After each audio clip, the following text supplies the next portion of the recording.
Baghdad की एक सुनसान गली, रात के सन्नाटे में एक छोटे से मकान से सिसकियों की आवाज आ रही थी। दरवाजे के पीछे एक बूढ़ी माँ अपने बीमार बेटे हाशिम को सीने से लगाए बैठी थी, जिसका बदन तेज बुखार से तप रहा था। अम्मी, क्या अल्लाह हमें भूल गया है? हाशिम की कांपती आवाज माँ के दिल को चीर गई। माँ ने आंसू पोंछते हुए कहा, नहीं बेटा, अल्लाह कभी किसी को नहीं भूलता। कुछ मुश्किलें आसानी से पहले आती हैं। हाशिम एक समझदार लड़का था। मोहल्ले में सबकी मदद करता, बच्चों को पढ़ाता, बूढ़ों के काम आता। लेकिन किस्मत ने ऐसा पलटा खाया कि पिता का साया उठ गया, माँ बीमार हो गई, और अब खुद हाशिम भी एक अनजानी बीमारी में पड़ गया जिसका इलाज बस शहर के बड़े हकीम के पास था, लेकिन उनके पास इलाज के लिए पैसे नहीं थे। लोगों ने शुरू में थोड़ी मदद की, फिर धीरे धीरे सब पीछे हट गए। अब हाशिम की दुनिया बस एक कमरा, एक बिस्तर और माँ की दुआओं तक सिमटकर रह गई थी। उस रात जब लग रहा था कि शायद सुबह कभी नहीं आएगी, तभी दरवाजे पर धीमी सी दस्तक हुई। कौन था वो? क्या किस्मत ने दस्तक दी थी, या फिर कोई नई परीक्षा दरवाजे पर थी? दरवाजे पर फिर से हल्की सी दस्तक हुई। माँ ने चौंक कर हाशिम की तरफ देखा, जो बेहोशी में डूबा पड़ा था। दिल में डर भी था और उम्मीद भी। इस वक्त कौन हो सकता है? चोर? कोई भटका हुआ मुसाफिर? या खुदा का कोई बंदा? कांपते हाथों से माँ ने दरवाजे के पास जाकर पूछा, कौन है? बाहर से एक नरम लेकिन गहरी आवाज आई, मैं एक मुसाफिर हूँ, रास्ता भटक गया हूँ। बहुत ठंड है, क्या एक रात की पनाह मिल सकती है? माँ ने दिल में दुआ की, या अल्लाह, अगर ये भलाई है तो राह दिखा, और अगर कोई इम्तिहान है तो मेरी हिफाजत कर। उसने दरवाजा खोल दिया। सामने एक अधेड़ उम्र का आदमी खड़ा था। उसके कपड़े धूल से सने हुए थे, चेहरा थका हुआ था, लेकिन आंखों में अजीब सा सुकून था, जैसे वो रात के अंधेरे में रोशनी लेकर आया है। माँ ने उसे अंदर बुलाया और एक पुरानी दरी बिछा दी। शुक्रिया अम्मा, आपका एहसान मैं कभी नहीं भूलूंगा। वो बैठ गया। तभी हाशिम की कराहने की आवाज आई, और उस अजनबी की नजर उस पर पड़ी। ये कौन है? माँ ने रुंधे गले से कहा, मेरा बेटा है। बीमार है, लेकिन इलाज के लिए पैसे नहीं हैं। अजनबी ने झोले से एक छोटा थैला निकाला, जिसमें चांदी के सिक्के थे। अम्मा, सुबह फजर के बाद इसे लेकर शहर के हकीम के पास जाना। ये सिक्के उसके इलाज के लिए काफी होंगे। माँ ने हैरानी से उसकी तरफ देखा। बेटा, तुम कौन हो? वो मुस्कराया और बोला, एक दुआ का जवाब, और इस इम्तिहान के बाद आई राहत। सुबह की पहली किरण जब आसमान पर फैली तो माँ ने हाशिम को गर्म कपड़ों में लपेटा, अपनी पीठ पर थोड़ा सहारा देकर उठाया और चल पड़ी उस हकीम के घर की ओर, जिसका जिक्र उस अजनबी ने किया था। ठंडी हवा चल रही थी, राह लंबी थी, और माँ की उम्र ढल चुकी थी। लेकिन उसके दिल में अब डर नहीं था, वह बस चलती जा रही थी, एक उम्मीद के साथ, एक यकीन के साथ कि शायद आज उसके बेटे की तकदीर बदलने वाली है। रास्ते में लोग हैरानी से उन्हें देखते। ये वही हाशिम है? इतना बीमार, और माँ अब भी कोशिश कर रही है। मगर माँ किसी की परवाह नहीं करती। उसके लिए इस वक्त बस एक ही मंजिल थी, उस हकीम का दरवाजा। आखिरकार वह शहर के बीचों बीच एक ऊंची सी इमारत के सामने पहुंची। दरवाजे पर दस्तक दी। एक बुजुर्ग सेवक ने दरवाजा खोला। क्या चाहिए? माँ ने कांपते हाथों से चांदी के सिक्कों का थैला आगे बढ़ाया और कहा, बेटा बीमार है, हकीम साहब से इलाज करवाना है। ये पैसे हैं, बस उसका इलाज हो जाए। सेवक ने थैला देखा, फिर हैरानी से बोला, अंदर आइए। हकीम साहब को जैसे आपके आने की खबर पहले से थी। माँ चौंकी, पहले से? कैसे? सेवक मुस्कराया। उन्होंने कल रात एक सपना देखा था कि एक माँ अपने बीमार बेटे के साथ दरवाजे पर आएगी और उसे बिना कीमत के इलाज मिलेगा। माँ की आंखें भर आईं। उसने आसमान की तरफ देखा और कहा, या अल्लाह, तूने फिर से करम किया। हाशिम को अंदर ले जाया गया।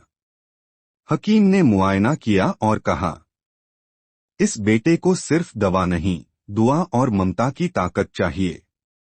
और मुझे यकीन है वो उसे मिल चुकी है।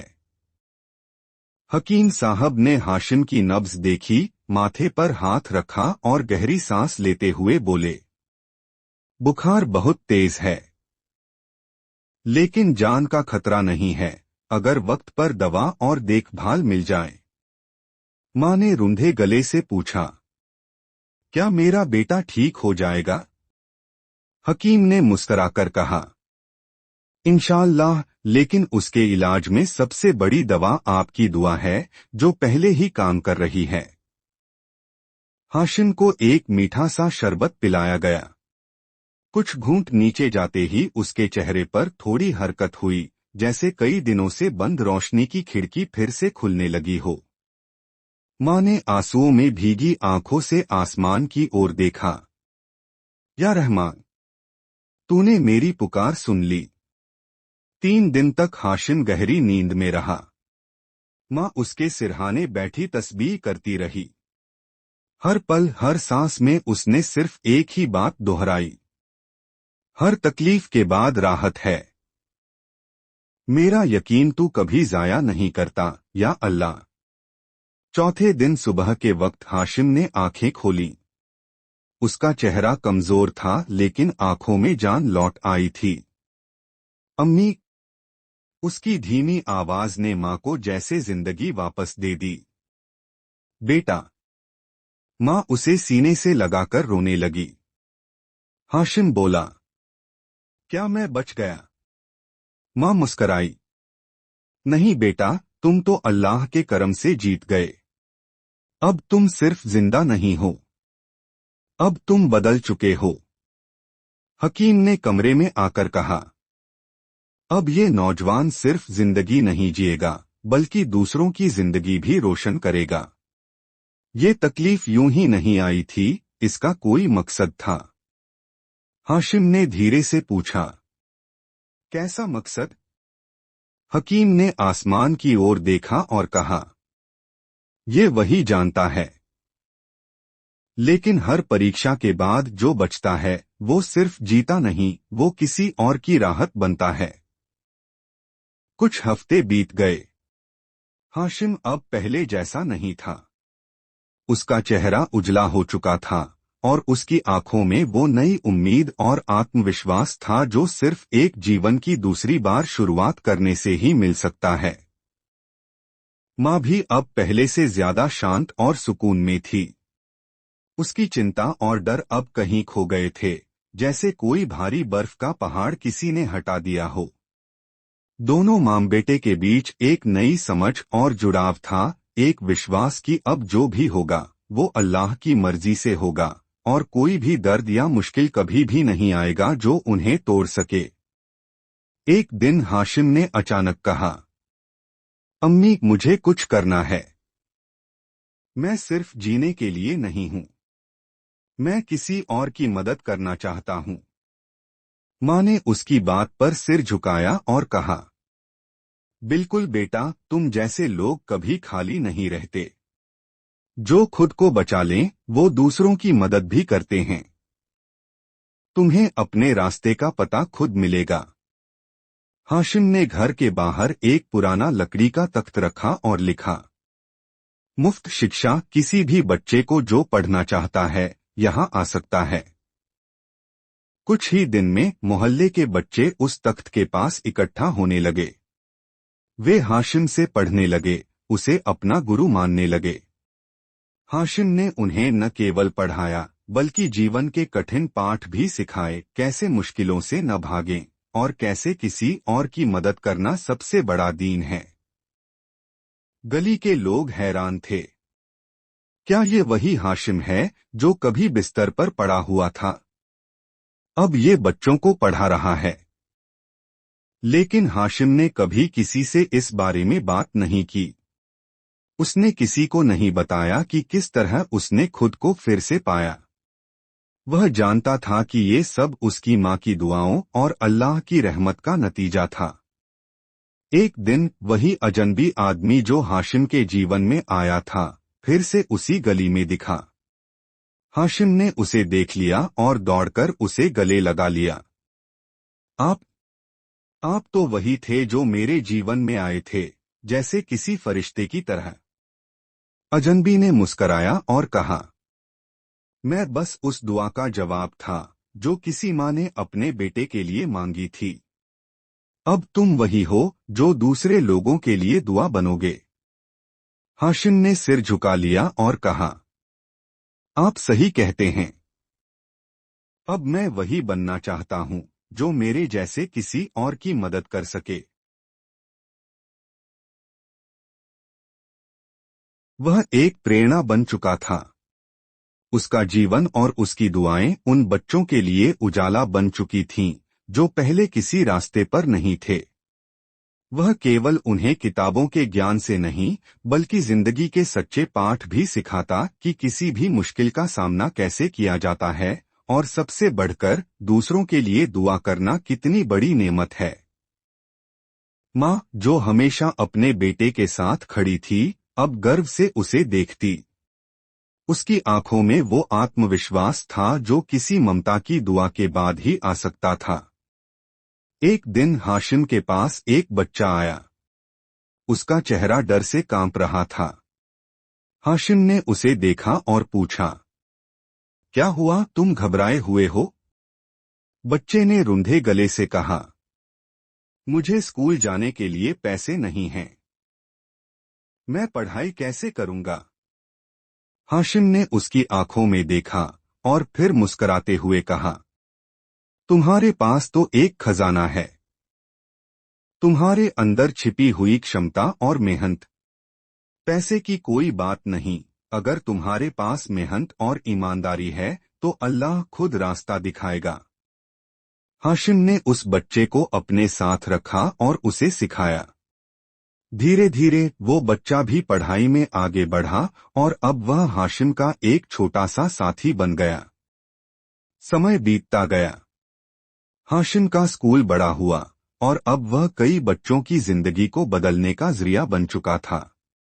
उसे जो सबसे बड़ी खुशी मिल रही थी वह यह थी कि उसकी खुद की परीक्षा, जो कभी एक बुरे समय में बदल गई थी, अब दूसरों के लिए एक नई शुरुआत बन चुकी थी। एक दिन हाशिम को फिर से वही अजनबी आदमी मिला। उसने हाशिम से कहा, तुमने अपनी परीक्षा के बाद जो राह चुनी वही असली राह थी। तुम अब सिर्फ अपनी जिंदगी नहीं जी रहे बल्कि दूसरों की जिंदगियां भी रोशन कर रहे हो। हाशिम ने सिर झुकाकर कहा, यह सब उसी दुआ का असर है जो मेरी माँ ने की थी। मैं बस उसका जवाब दे रहा हूँ। अजनबी मुस्कराया और बोला, जब तक तुम दूसरों के लिए दुआ बनते रहोगे तुम्हारी जिंदगी कभी भी हार नहीं सकती। तुम अब उस रास्ते पर चल रहे हो जिस पर अल्लाह चाहता है कि सब चलें। हाशिम की आंखों में अब एक नई रोशनी थी। उसने समझ लिया था कि असली सफलता वही है जो दूसरों के लिए कुछ अच्छा करने में हो। उसकी परीक्षा की असली मंजिल अब यह थी, दूसरों के दिलों में उम्मीद और रोशनी देना।